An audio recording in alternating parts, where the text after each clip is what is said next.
Oras 10:22 ng umaga. Let's go. Yung pick up ko Suban. Dito ako sa Podio bibili.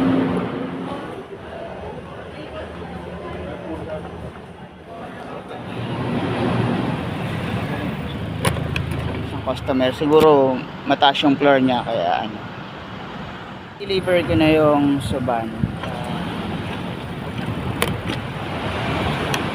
Under construction pa rito sila sa lower ground ng Mega Mall. Yun, nandito rin. Yun, waiting tayo ngayon.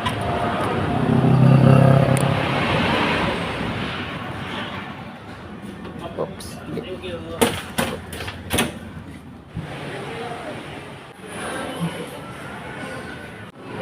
Na-pick up ko na yung pangalawang booking ko.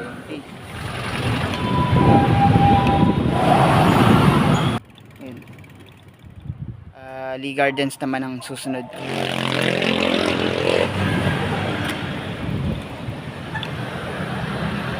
Dito na ako sa Lee Gardens. I-stop muna ako, magrabuwi muna ako sa bahay para makapagpas.